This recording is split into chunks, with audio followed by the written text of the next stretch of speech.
छत्रपती शिवाजी महाराज, तुकाराम महाराज आणि प्राचीन भारतामध्ये बुद्ध आहे, म्हणजे विचाराची कुठेतरी जुळवण आहे, विचाराची कुठेतरी लिंक आहे, हे आपण समजून घेतलं पाहिजे।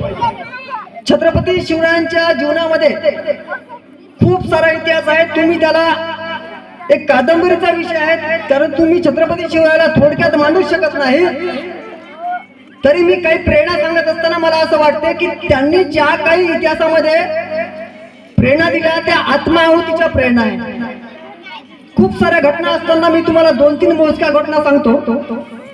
छत्रपती शिवरायांच्या जीवनामध्ये जर काही त्यांच्यापासून शिकायचं असेल, ज्या काही घटना त्यांच्या जीवनामध्ये घडल्या त्या आत्माहुतीच्या प्रेरणा बघा। छत्रपती शिवरायांसाठी जीव देणारे माणसं तयार झाले। आता का तयार झाले हा प्रश्न आपण विचारला पाहिजे। तुम्हाला माहित असेल की पन्हाळगडाला जेव्हा वेढा दिला, बहुतांश इतिहासाचा अभ्यास करणारा सर्वांना माहित आहे पन्हाळगड कसा आहे। पन्हाळगडाला सिद्दीजोहर आणि फाजल खानने जेव्हा वेढा दिला, वेढ्याला ढील पडत नव्हती। 1 महिना वेढा पूर्ण घेरला गेला होता, रसद संपत चालली होती, जगायचं कसं, मावळे खायचं कसे संकट निर्माण झालं होतं, पण शिवरायाला वाचवायचं आहे। आता करायचा काय प्रश्न आहे, कारण तो वेळा खतरनाक होता। आतमध्ये सर्व मावळे अटकलेले, छत्रपती शिवाजी महाराज अटकलेले, आणि छत्रपती शिवरायाला विशाळगडावर पाठवायचा आणि तो वेळा फोडणं कठीण आहे। मग करायचं काय, तर छत्रपती शिवरायाचा वेश घेऊन आपण थांबलं पाहिजे आणि शत्रूला आपण चकवा दिला पाहिजे। मग अशा वेळेस जीव द्यायला कोण तयार आहे? एक शिवा काशीद नावाचा माणूस जो नावी समाजाचा होता, 18 पगड जातीला घेऊन छत्रपती शिवरायांनी काम केलं। 18 पगड जातीचे लोक शिवरायांच्या राज्यामध्ये काम करत होते, कारण त्यांना असं माहित होतं की छत्रपती शिवराय करतात ते रयतेचं काम आहे, आमचं काम आहे। म्हणून शिवा काशीद तयार झाला आणि शिवा काशीद छत्रपती शिवरायांसारखा हुबेहूब दिसणारा माणूस, तुम्ही जर पन्हाळगडावर गेले तर तुम्हाला शिवा काशीदचा पुतळा उभा दिसतो, जो same to same Shivaji Maharaj सारखे दिसत होते। त्यांनी शिवाजी महाराजाचा पेहराव घेतला आणि विशाळगडाकडे शिवाजी महाराजाला सुखरूप पाठवण्यासाठी प्लॅन करण्यात आला। तुम्हाला माहित असेल बाजीप्रभू देशपांडे लढत राहिला आणि शिवाजी महाराजाला सुखरूप पाठवलं, परंतु जीव तर जाणार आहे शिवा काशीचा। त्याला माहित आहे की मला तर ओळखणार आहे आणि मी शत्रूला सापडला जाईल तेव्हा माझं काय होईल त्याला माहित होतं, आणि झालं तसंच। शिवा काशीत पकडल्या गेला, शत्रूने त्याला ओळखलं आणि म्हणाला की तू छत्रपती शिवाजी महाराज नाही, कारण आम्ही तुम्हाला ओळखतो, तू छत्रपती शिवाजी महाराज नाही, पण तू सांग, आम्ही तुला जिवंत सोडतो छत्रपती शिवाजी महाराज म्हणून सांग, कारण आमचे सैनिक तुला भुलतात, आमचे सैनिक हे समजतात की तू शिवाजी महाराज आहे, तू सांग, तुला जिवंत सोडतो। परंतु शिवा काशीद सांगायला तयार नव्हता। तो वारंवार एकच गोष्ट सांगत होता की मी छत्रपती शिवाजी महाराज आहे। त्याला चापकानं फोडलं, त्याच्या अंगावर मीठ चोळलं, तरी तो एकच गोष्ट सांगत होता, काय म्हणत होता की मी छत्रपती शिवाजी महाराज आहे। का बरं सांगत होता? कारण तो जाणत होता त्याच्या मनामध्ये तीन गाठ बांधलेली होती, त्याच्या मेंदूमध्ये एक गाठ बांधलेली होती। त्याला असं वाटायचं, तो म्हणायचा आपण मेलो तर चालतील, मी मेलो तर चालतील, लाख मेलो तर चालतील, परंतु लाखाचा पोशिंदा छत्रपती शिवाजी महाराज जगला पाहिजे। मी मेलो तर चालेल, परंतु लाखाचा पोशिंदा जगला पाहिजे, कारण स्वराज्याचा लढा पुढे गेला पाहिजे, म्हणून शिवराय वाचले पाहिजे। त्यासाठी त्यांनी आत्माहुती दिली, त्याचा खात्मा झाला।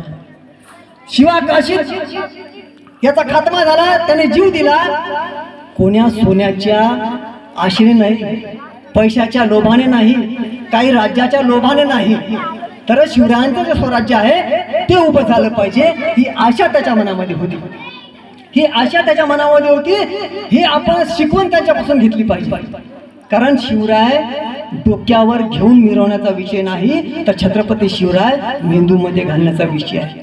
कारण बाबासाहेब म्हणतात की जे इतिहास विसरतात, इतिहास त्याला धडा शिकवल्याशिवाय राहत नाही। बाबासाहेबाला ठाणे जिल्ह्यामध्ये बदलापूरला छत्रपती शिवरायांच्या जयंतीदिनी बोलवलं होतं। बाबासाहेब त्या कार्यक्रमाचे अध्यक्ष होते, डॉक्टर आंबेडकर त्या कार्यक्रमाचे अध्यक्ष होते। छत्रपती शिवरायांच्या जीवनचरित्रावर बाबासाहेबांवर बोलायचं होतं, आणि बाबासाहेबांनी त्या भाषणामध्ये म्हटलं की जर छत्रपती शिवरायांनी मौर्य साम्राज्याचं पतन कसं झालं याचा जर इतिहासाची दखल घेतली असती तर या शिवशाहीचं पेशवाईमध्ये रूपांतर झालं नसतं। बाबासाहेब काय म्हणाले, कारण इतिहास फार महत्वाचा आहे. जर आपण इतिहासापासून प्रेरणा घेतली नाही, दखल घेतली नाही, तर इतिहास आपल्याला धडा शिकवल्याशिवाय राहत नाही. हे वाक्य बाबासाहेबांचं अजरामर आहे. इतिहास केवळ जुन्या गोष्टी करण्याचा नसतो, तर इतिहासापासून एक प्रेरणा घ्यायची असते. शत्रू आणि मित्रांची ओळख आपल्याला त्यामधून होत असते. हे आपण त्यामधून शिकायचं आहे. हे छत्रपती शिवराय हे अनगिनत असा विषयाचं एक खूप मोठं कादंबरी ठरेल. त्यांची स्त्रियाविषयी भूमिका तुम्हाला माहित असेल. त्यांनी जे इन्साफ म्हणते, इस्लाम मध्ये इन्साफ जे न्याय म्हणते, मला असं वाटतं की छत्रपती शिवरायांसारखा न्याय देणारा माणूस या पृथ्वीवर अजूनपर्यंत झाला नाही. म्हणून तर आपण या लोकशाही असलेल्या देशामध्ये सुद्धा त्यांची जयंती साजरी करतो. तुम्हाला माहित असेल की डेमोक्रेसीला म्हणजे लोकशाहीला राजा मान्य नाही. हे विचार करण्यासारखी गोष्ट आहे. भारतामध्ये संविधान आहे आणि जगामधली सगळ्यात मोठं लपून लोकतंत्र भारतामध्ये आहे. लोकतंत्राला, लोकशाहीला राजा मान्य नाही, राजेशाही मान्य नाही, राजे रजवाडे मान्य नाही. संविधानाच्या विरोधामध्ये आहे. कोणत्याच राजाचा जयजयकार लोकतंत्रामध्ये केला जात नाही. परंतु या लोकशाही असलेल्या देशामध्ये, या देशामध्ये संविधान असताना आपण छत्रपती शिवरायांची जयंती राजे म्हणून साजरी करतो. असं का प्रश्न आहे. कारण छत्रपती शिवरायांचं राज्य हे सामान्य जनतेचं राज्य होतं आणि सगळ्या जनतेचं, रयतेचं मूलभूत समस्याचं समाधान करण्याची ताकद त्यांनी त्यांच्या राज्यामध्ये निर्माण केली होती. म्हणजे छत्रपती शिवरायांचे राज्य हे बहुजन हिताय, बहुजन सुखाय या बुद्धाच्या विचारावरील संकल्पनेवर आधारलेले होतं. जगाने हे मान्य केलं. जगाने मान्य केलं छत्रपती शिवरायांचं राज्य हे लोकशाहीवर आधारलेलं राज्य होतं आणि लोकशाहीवर आधारलेलं राज्य नेहमी न्यायावर आधारलेलं असतं. छत्रपती शिवरायांची भूमिका जे न्यायाविषयी होती ते त्यांनी त्यांच्या नातवंडाला, त्यांचे जे कोणी नातेवाईक होते त्यांना सुद्धा बक्षलं नाही, त्यांना सुद्धा त्यांनी जबर शिक्षा दिली. तुम्हाला माहित असेल रांजाच्या पाटलाची गोष्ट. पुण्याजवळ रांजा नावाचं गाव आहे. तेथील पाटलाने काय केलं, तेथील त्यांच्या रांजाच्या पाटलाने एका गरीब शेतकऱ्यांच्या मुलीवर बलात्कार केला. माती झालेलं जीवन म्हणून त्या मुलीने जीव दिला. सगळा गाव हळहळला, परंतु कुणाचीच बोलायची हिंमत होत नव्हती. छत्रपती शिवरायाला गोष्ट कळली तेव्हा छत्रपती शिवरायाने त्या रांजाच्या पाटल्याचे मुसके बांधून पुण्याला बोलावले आणि त्याला हातपाय तोडायचे आदेश दिले आणि अंमलात आणले. जगामध्ये असं कोणीच नाही की आपल्या नातेवाईकाला शिक्षा देईल. छत्रपती शिवरायांनी ते काम केलं. म्हणून ही आत्माहुतीची प्रेरणा लोकांमध्ये निर्माण झाली, मुस्लिमांमध्ये निर्माण झाली. त्यांनी त्यांच्या राज्यामध्ये 500 पठाण भरती केले. 35% मुस्लिम छत्रपती शिवरायांच्या राज्यामध्ये होते. छत्रपती शिवरायांचा अंगरक्षक सिद्दी इब्राहिम मुस्लिम होता. काजी हैदर ते वकील मुस्लिम होते. आणि आपल्याला असं सांगतं की छत्रपती शिवाजी महाराज मुस्लिमांच्या विरोधात होते असं सांगतात. छत्रपती शिवराय जर मुस्लिमांच्या विरोधामध्ये होते तर त्यांच्या सैनिकामध्ये 500 पठाण कसे काय काम करत होते. याचा अर्थ छत्रपती शिवरायांची लढाई ही धार्मिक नव्हती, तर छत्रपती शिवरायांची लढाई ही राजकीय लढाई होती. छत्रपती शिवरायांचे गुरु बाबा याकूत, तुम्हाला माहित असेल छत्रपती शिवरायांची आजी आई उमाबाई.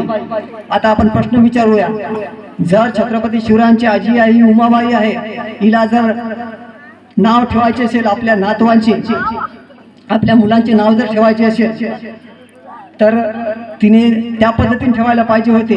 परंतु जेव्हा उमाबाईला 2 लेकरं झाली, त्या अहमदनगरच्या शाह शरीफ पीराला तिने नवस केला आणि शाह शरीफ पीराला नवस केल्यानंतर त्यांना मुलं झाले.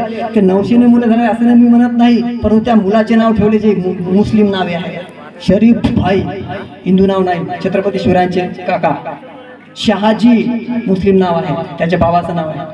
आपण समजून घेतलं पाहिजे. आपल्याला सांगतं की छत्रपती शिवाजी महाराज हे मुस्लिमांचे विरोधक होते. छत्रपती शिवराय मुस्लिमांचे विरोधक होत नव्हते. कारण बाबा